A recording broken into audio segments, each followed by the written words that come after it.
梁换柱.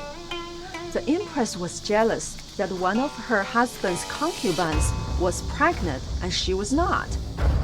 So she stole the baby for herself and replaced the baby with a cat.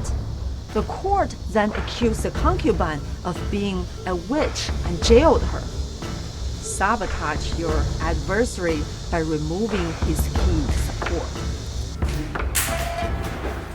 偷梁换柱. You know, the mortgage crisis back in 2008 was put together by people who packaged delinquent mortgages together and sold them as institutional quality products.